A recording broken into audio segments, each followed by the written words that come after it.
Hey, welcome back to the Tended Podcast. So if you have been around Moon and Magnolias, the blog or the YouTube channel for a while, you probably know that sourdough is one of the main things I talk about. It's one of my favorite things to do. It's one of my favorite things to teach online. And I really love to help other people learn not just how to make sourdough, but how to fit it into their life. Because one of the things I hear all the time is, I don't have time to make sourdough. And now I know what it feels like to not have time to do things and to feel like you just can't fit one more thing into your schedule. So I would never undermine your life and your schedule and say like, oh, yes, you do. Just as a side note, when I used to teach yoga full time, I was a lot younger. I didn't have a child. And I remember a mom saying to me, she didn't have time for yoga. And I said in all of my naivete at the moment, if you really want to do it, you'll prioritize it. You'll make time for it. I could kick myself for saying that to that mother now. I don't know who you were. I remember saying it. If you're watching this now, I'm really sorry because I know what it feels like. But when it comes to sourdough, if you really want to learn how to do it, and if you really do want to work it into your schedule, I promise you, you can.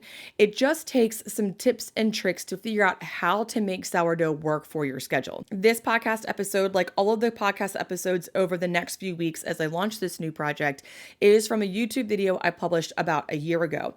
And it is about how you can tweak and sort of manipulate the sourdough process to make it work for busy schedules. The thing is about sourdough, in the beginning, it does take time. Anytime you're learning something new, it just takes a long time to learn it. And you have to really learn to do it the quote right way, because you don't really know how to cut corners until you know the actual process. So if you're brand new to sourdough, it probably does feel like a lot of work because it kind of is in the beginning. You're learning a brand new skill. But as you learn the foundations, you can start implementing these tips and tricks to help you make sourdough work for any schedule. And I will say, even since publishing the original YouTube video, I have been cutting even more corners with my sourdough. In fact, yesterday, I just really let my stretch and folds go. I think I only did 3 sets of stretch and folds. I usually do 6. I don't care. It's going to be totally fine. The bread turns out totally fine every single time. So as you listen to these tips and tricks, as you learn the process, you can figure out what works for you and maybe even cut a few more corners. The reason why I like sourdough is because once I really mastered the process and learned how to work it into my day, it's actually made my life and scratch cooking even easier. So with that said, let's get into the episode. Just as a reminder, anytime I mention a resource, a tutorial, a recipe, you can find those links in the show notes. Welcome to Tended.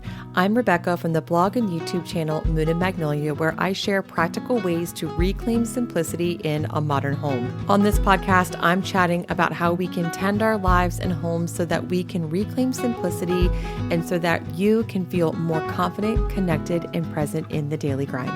I do understand that time is a luxury, but I also believe that if you want to make sourdough bread, you can, even if you feel like you don't have time. It's just a process of figuring out the right rhythm, the right recipes, the right tricks to make it work for you. Tip number 1, freeze everything. Freeze your starter, freeze your dough, and freeze your bread. And let's talk about these one at a time. Freezing sourdough starter is a great way to preserve your starter. So if anything happens to it, say it gets moldy or you drop the jar and it gets glass in it, you have a backup. But also, freezing sourdough starter is a great way to have pre-portioned starter available for discard recipes. Of course, you can keep sourdough discard in your fridge, but in time, that discard starts to get a little nasty. It gets hooch, it starts to dry out, and it's not really appetizing for discard recipes. And also, the longer it sits in the fridge, the more sour it becomes. So if you're not really into really sour flavor with your discard recipes, the fridge might not be the best option. But freezing sourdough discard is a great way to keep some set aside. All you have to do is pull it out and let it thaw and use it as you would for any discard recipe. Now, you can thaw it on the counter, which will take a couple of hours. You can thaw it in the fridge, which will take overnight. Or I, this morning, actually made sourdough discard pancakes with frozen starter.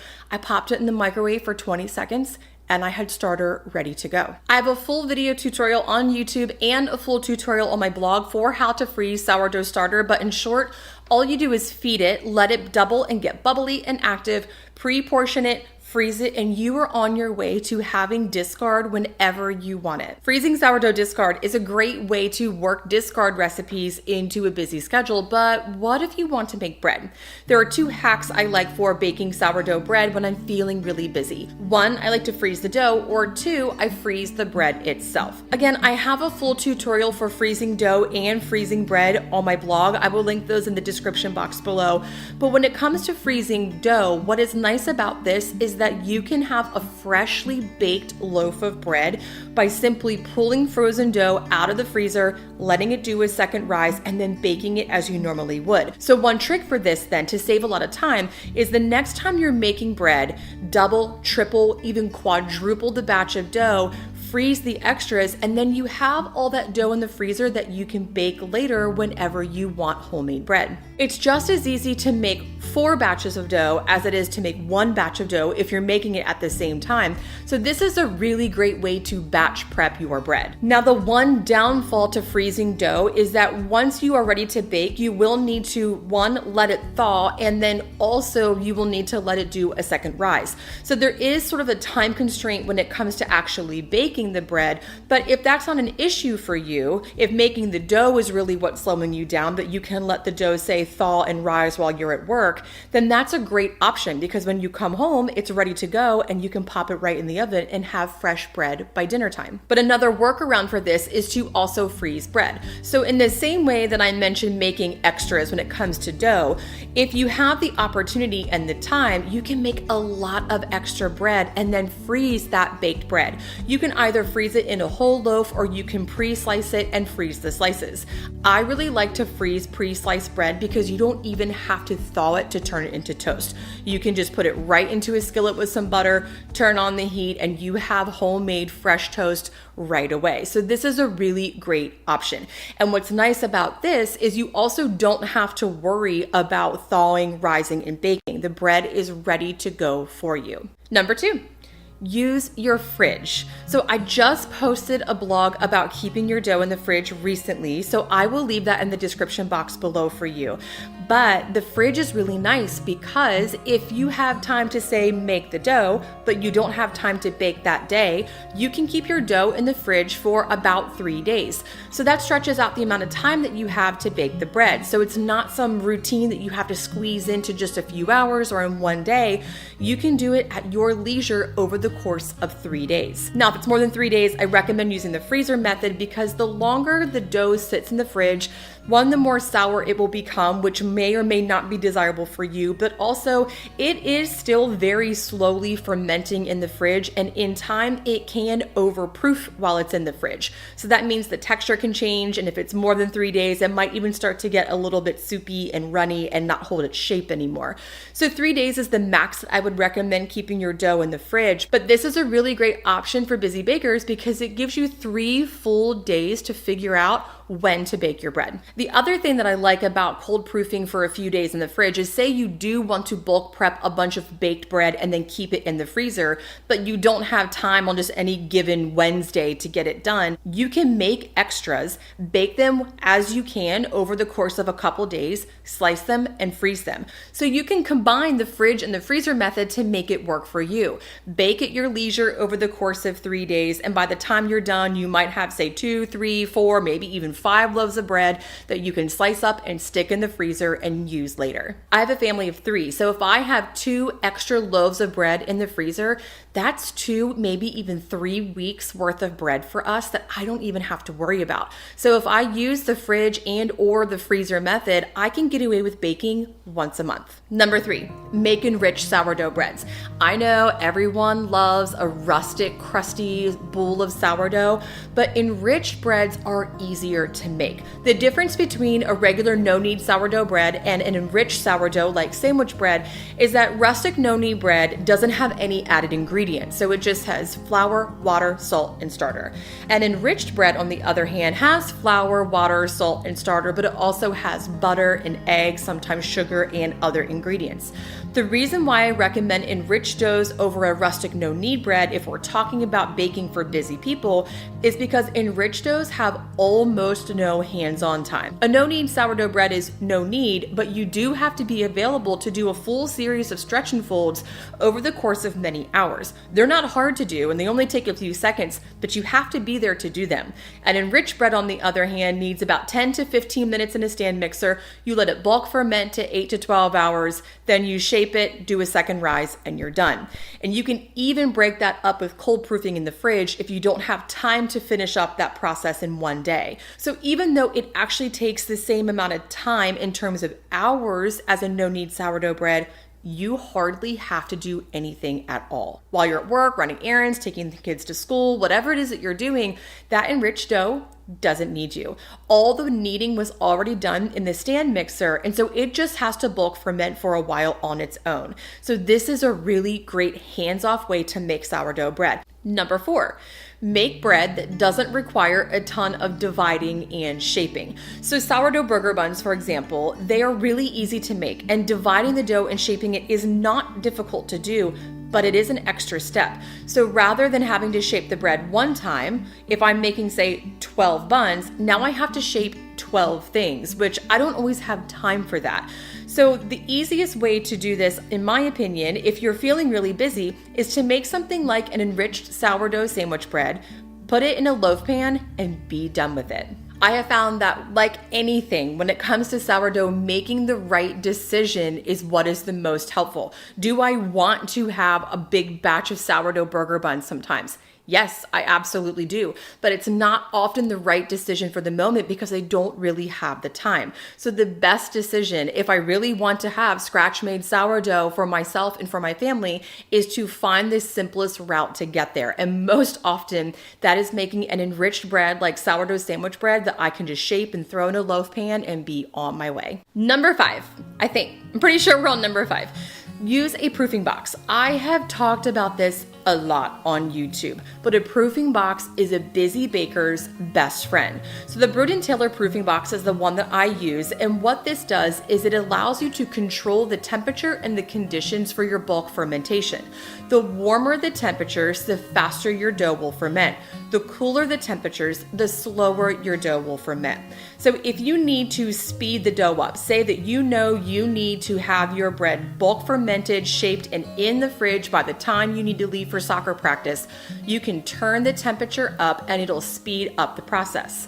Or let's say you know you really need to slow the fermentation down because you're not going to be able to get to it until either after work or even after the kids go to bed. You can drop the temperature and that will slow the bulk fermentation down. This is ideal for busy moms and busy bakers because it gives you control over time. And there's nothing else in the world, I think, that gives us control over time because it's always going so fast and it feels like there's never enough of it. But you can really begin to hone the process and the time that it takes for your dough to bulk ferment. It can take a little bit of finagling to get it right, but once you know the right temperature, you will be on your way to bulk fermenting your dough when it works for you. For sure, the Bruden Taylor proofing box has been my number one most used sourdough tool. I use my proofing box every single time I make sourdough bread. I'll leave a link for the Bruden Taylor proofing box in the description box below. Another tip is to rely on no-weight sourdough recipes. Now, these are mostly going to be discard recipes, meaning that you're not going to let it bulk ferment and there's not going to be any rise in the dough, but no-weight recipes are really nice because they are no weight. These are things like pancakes, crepes, waffles, for example, that you can make with sourdough discard that you don't have to deal with the bulk fermentation time, cold proofing, or anything like that. Now, you can bulk ferment no weight recipes if you're making sourdough for more digestibility, for example, but generally no weight recipes mean no weight. But the trick, and this is combined with my next tip, is to combine those no weight recipes with bulk prepping. So if you are making sourdough pancakes, for example, make a ton of them. Make like 30 of them. And if you're doing that, I recommend using a griddle. I just actually made sourdough pancakes on my Blackstone this morning, and you're able to fit like 24 or more pancakes on that thing. Make a bunch of pancakes, make a ton of crepes and waffles or flatbreads, and then freeze them. And you can pull them out of the freezer anytime you want it. So the recipe itself required no additional time. You have a ton of it in the freezer, and things like crepes, for example, if you want one for a quick breakfast, they take 20 seconds in the microwave to warm up. So it's a really great way to bulk prep sourdough and then have it waiting for you later when you want to use it. But the trick to all of this, no matter which of these tips might resonate with you or that you want to try, is that it has to be worked into your routine. Sourdough doesn't usually happen on a whim. If you have a bunch of discard in the fridge, you can make some discard recipes on a whim. But generally, sourdough does require a little bit of pre-planning. These tips and tricks can make that a little bit easier, but you will need to figure out, for example, when will you have time to feed your starter to let it double and make your dough.